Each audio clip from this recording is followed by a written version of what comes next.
had a little chance to catch up with someone near you. My name's Mike. I'm part of the team here at St. Matt's, and we are going to be carrying on our summer series.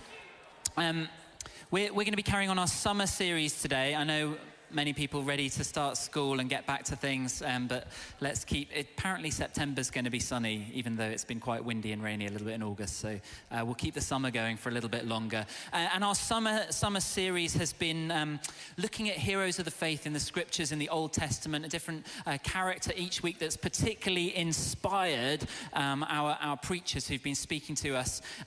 It's also Back to School Sunday. I don't think that's like an official church thing, but you can basically add whatever to Sunday and just focus on that each week. So it's a good thing to do, right? So today, there's something about going back to school, isn't there?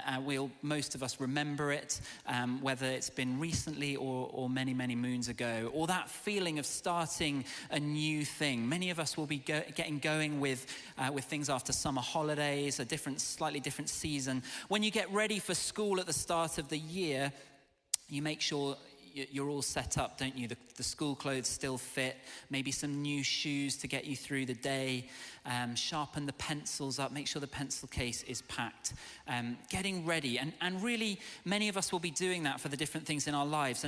And it's a season for us as a church each year where we do this as well, where in a few weeks' time, it's a sort of fresh start to the year as we celebrate our 7th birthday and we invite friends along to come and try church. We'll be welcoming new students and old students returning back from the summer.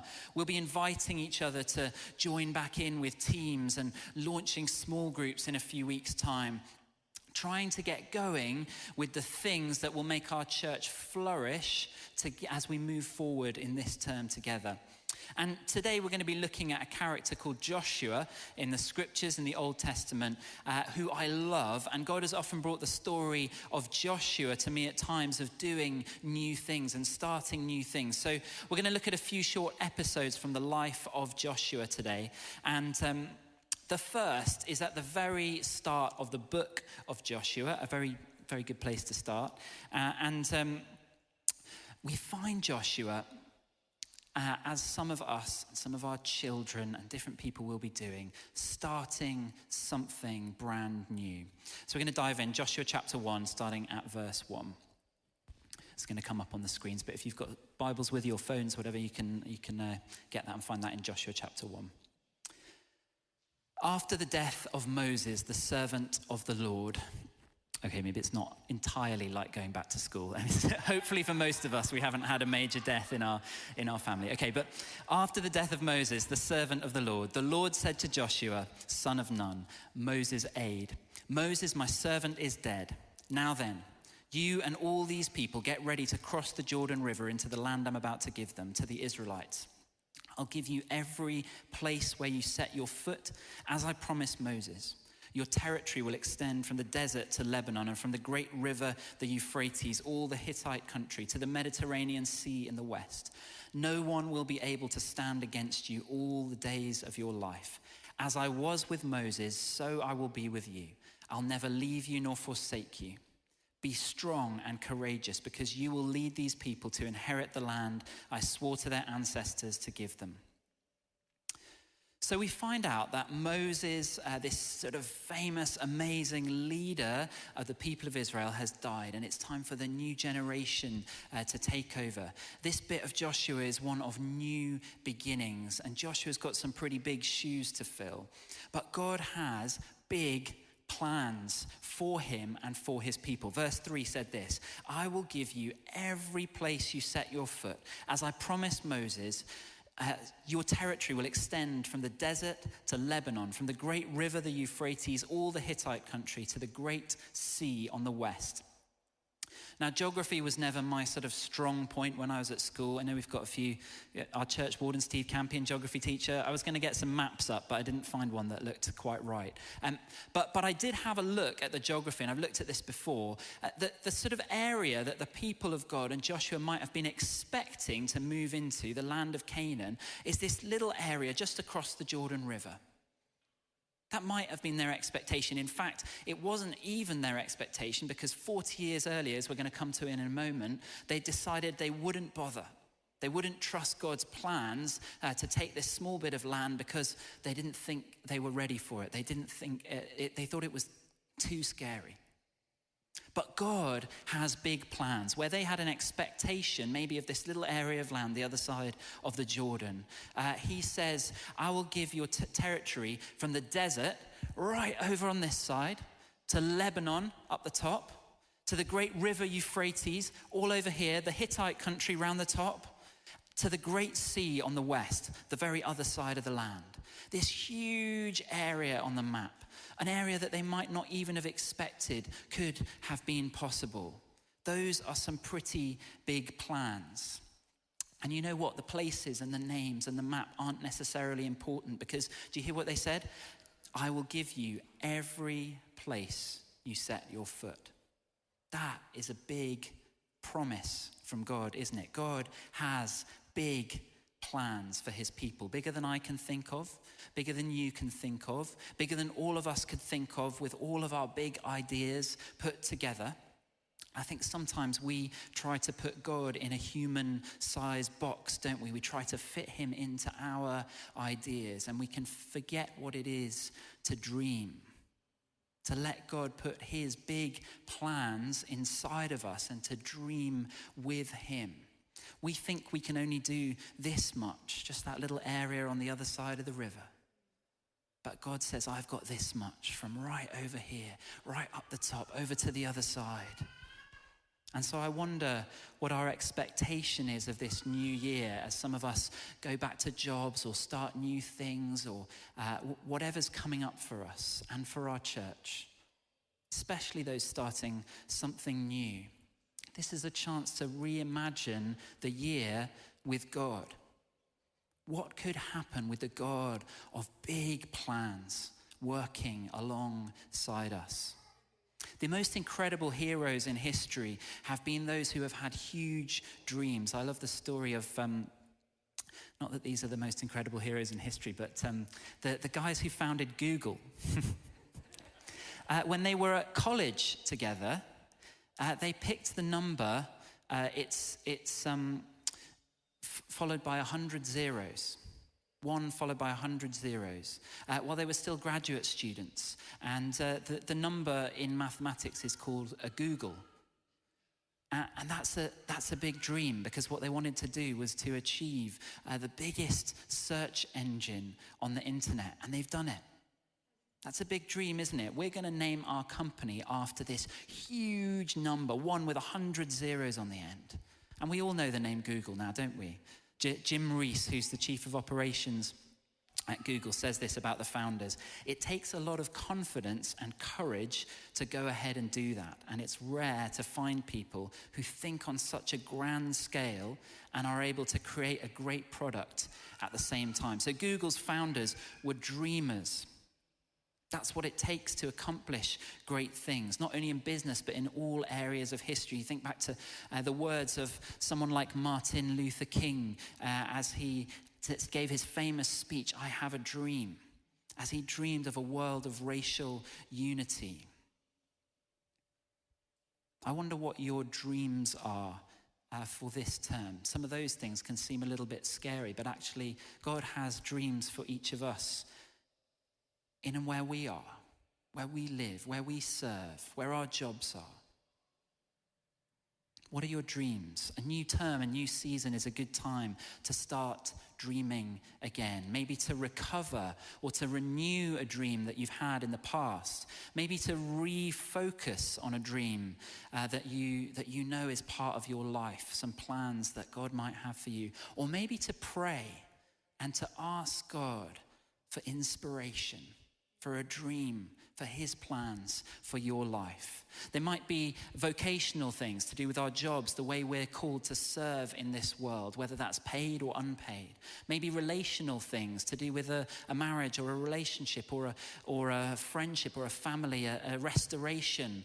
Maybe experiential things that you've always dreamed of doing, whether they're just fun or whether they're particularly, God, spiritual related things.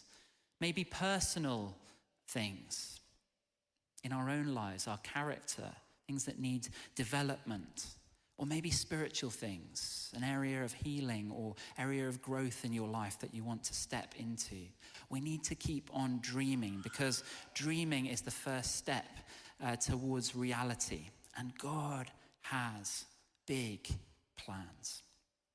But we know it doesn't always feel like that. And I bet it didn't always feel like that to Joshua, especially at this point in his life that Moses has just died. They've been wandering around the desert, by the way, for 40 years. This isn't a brand new dream for Joshua. It's 40 years in the making.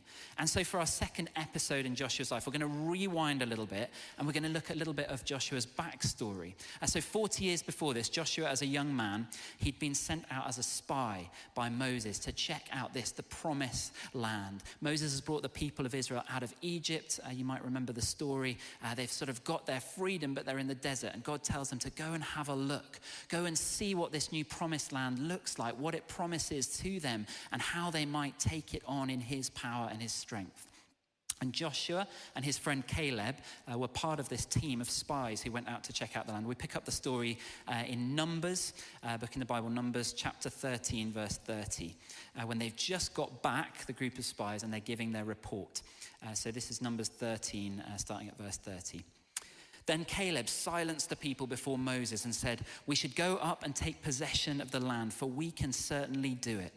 But the men who'd gone with him said, "We can't attack those people. They're stronger than we are." And they spread among the Israelites a bad report about the land they'd explored. They said, "The land we explored devours those living in it, and the people we saw there are of great size. We saw the Nephilim there, and the descendants of Anak come from Nephilim.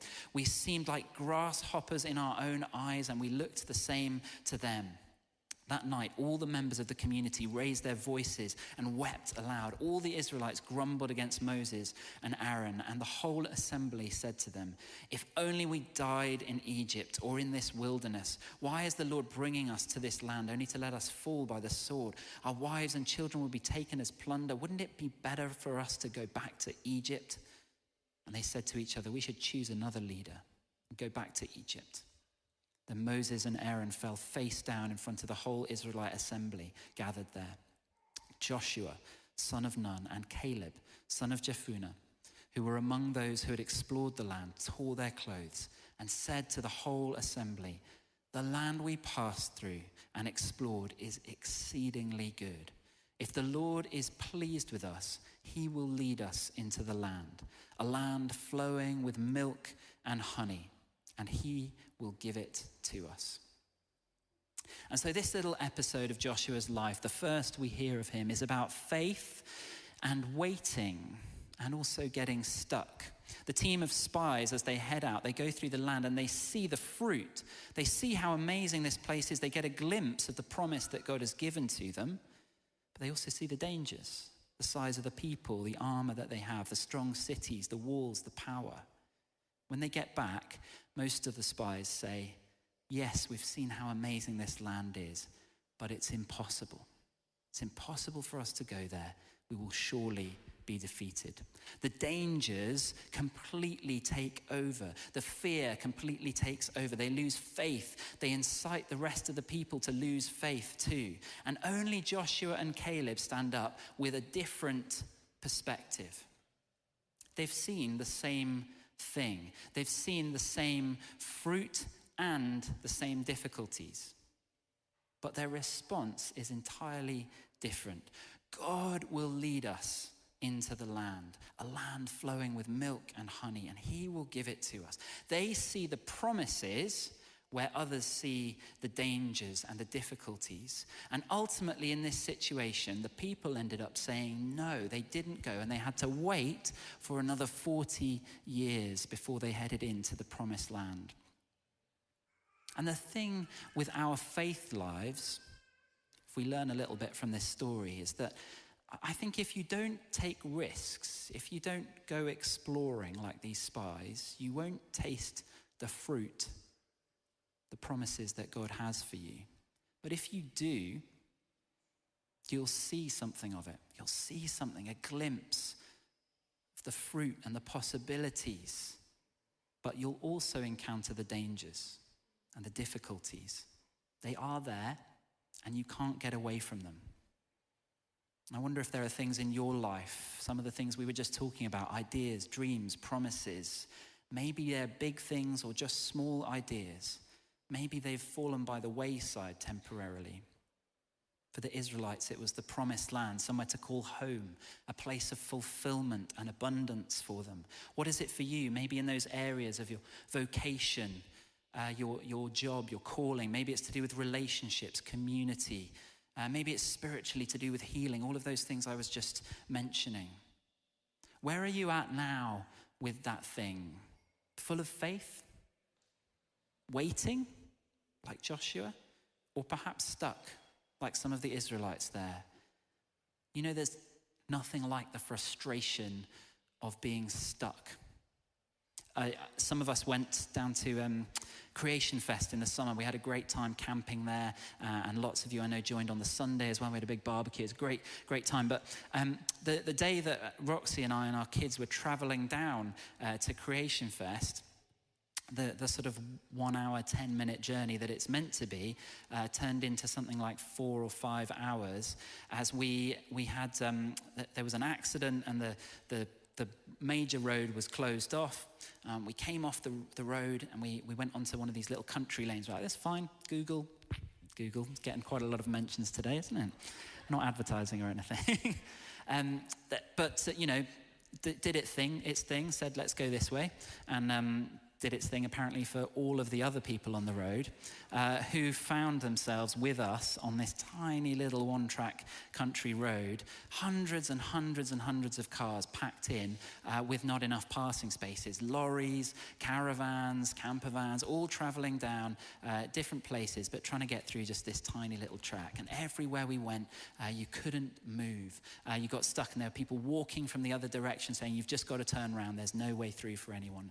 We just sat there for hours and sort of eventually managed to find a place, turn around and go back, and went along another route, and the same thing happened because everywhere people were just getting stuck. And there's nothing you can do when you're stuck. You're in that situation, you're just hemmed in, it's claustrophobic. What are we going to do? And we can get stuck in our spiritual lives, and it can feel like the most frustrating thing. I think this story from Joshua tells us some of the ways in which we can easily get stuck. Here's a few ideas from the passage we read. If you fix your attention on the obstacles rather than the objectives, then fear will eclipse your faith. The objective for God's people there wasn't to go and see whether they could get into the promised land. God already told them that. He said, go and have a look and see what it's like and see how you might do this. But they immediately went, and instead of looking at the objective, they were trying to determine if they could do it. They looked at the obstacles. That's when fear comes in.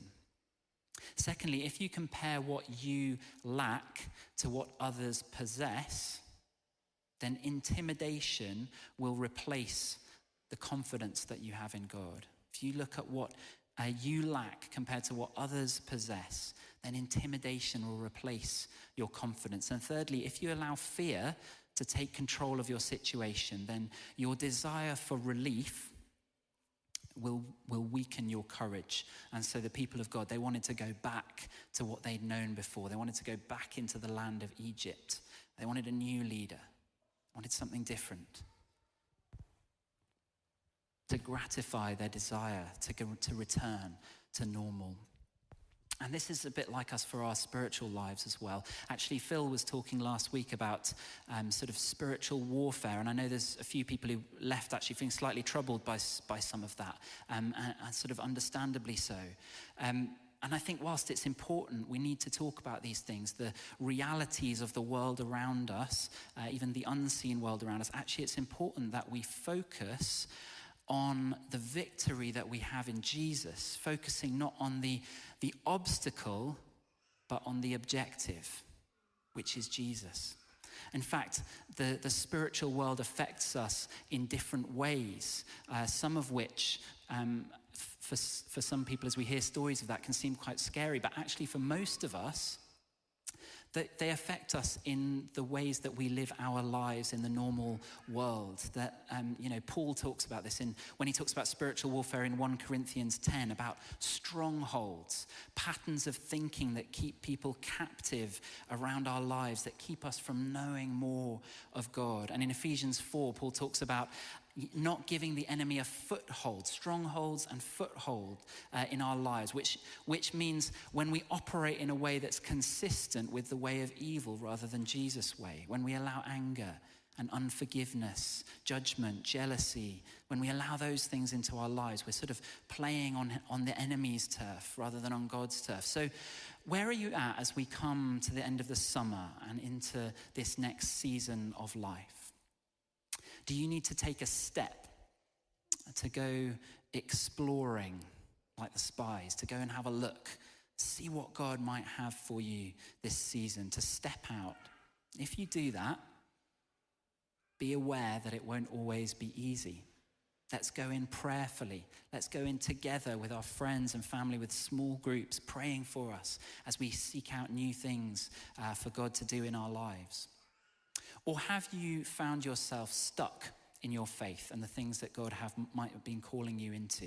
Perhaps the dangers are outweighing the promise in your life. Maybe you're falling into comparison and fear with your patterns of thinking and behavior, sort of clouding out what God might be wanting to do. Joshua was full of faith. And although what he'd hoped and dreamed for and believed God for didn't happen then, they ended up wandering around the desert. Joshua kept on full of faith. And we picked up the story, didn't we? The beginning of Joshua 1 at the start. Joshua's there full of faith, ready to go. Actually, is he? I'm not sure. God said to him, be strong and courageous. In fact, he repeats that in the rest of the chapter we didn't read 3 times. Be strong and courageous. Which means it must have been important. Later in verse 9, we didn't read it, says, do not be terrified, do not be discouraged, for the Lord your God will be with you and go with you everywhere you go. God says, be strong. That's because Joshua felt weak. Be courageous. That means Joshua was scared. Don't be terrified. That means he was terrified. Do not be discouraged. That means he was feeling discouraged. God says to him, do not be terrified, do not be scared, be bold, be strong, be courageous. Why? For the Lord your God will be with you wherever you go. And he says that because God was going to be with him everywhere he went. That doesn't mean he's unconscious of his failings, doesn't mean he doesn't see the difficulties, that doesn't mean he ignores the last 40 years, the desert, where the dream was stuck, where he was waiting. Joshua may not have always been full of faith, but what he chose to do was keep on listening to God. Was keep on listening to God. And that's where we're going to come to our final section, our final episode of Joshua's life, which is what did he do in this sort of in-between time, in this 40 years, very briefly? Well, Joshua became Moses' assistant. And he learned everything he could. He hung around where the action was. He was Moses' right-hand man. There's a story where they fight a battle. Moses has to keep his hands in the air the whole time for them to keep winning, but Joshua's the one on the ground leading the fight. There's a dispute in the tribes, and Joshua's the one who goes in and sorts it out. And this, my favorite little throwaway verse about Joshua, a little hint of his heart, of how he lived his life. In Exodus chapter 33, I'm reading from verse 9 onwards, which will come up on the screens as well. Moses went into the tent. He was going up the mountain. He would meet with God in this tent of meeting, and the people would come out and worship. We'll pick it up there. The pillar of cloud would come down and stay at the entrance while the Lord spoke with Moses. Whenever the people saw the pillar of cloud standing at the entrance, they all stood and worshipped, each at the entrance to their tent. And the Lord would speak to Moses face to face, as one speaks to a friend. Then Moses would return to the camp. But his young aide, his young assistant, Joshua, son of Nun, did not leave the tent. I love that. I don't know exactly why Joshua stayed there, whether it was just practical reasons. He was responsible for guarding the tent, making sure no one came to it. But I sort of had a sense as I read about Joshua's life that he was really hungry for more. And that's why he stayed there, because relationship with God was his number one thing. And I wonder if that is what kept the promises alive in his life. Jesus wants us to be hungry, to be thirsty for him, for the things of God, not for food, but for righteousness, as we read in the Beatitudes. When you're hungry, you go to the fridge expecting, in most cases, that there will be food there, that you'll find food. And if there isn't, you'll go to the shop expecting that you'll find food there. And God wants us to come to church and to go to our small groups and to dig into the scriptures and to pray with an expectation that we're going to be filled up. Wants us to come hungry, ready to grow, ready to learn. Joshua kept hungry for God. And if we're to catch just a little bit of a glimpse of that as we head into this new term, the desire to see God's promises fulfilled in our lives, in our church, the desire to keep on learning and growing as we wait, the desire, most of all, to keep on coming back to him, dwelling in his presence. Let's make that our priority for this term. I know for me that will mean changing up some of my habits, changing up some of my timings, making sure I book in time in my life to just dwell, to put myself in a place where I can live and be hungry for the living God. God has big plans for us this term, yeah? For you and for me in our personal lives, for us as a church, for this city. Life doesn't always work out in the way we think in that way. It doesn't always work out quickly, as Joshua found. And we are called to faithful waiting rather than getting stuck. And the key, I think, to that is learning to hunger for God, learning to put him first. Let's make that our one thing. Let's make that our priority this term. Should we stand together?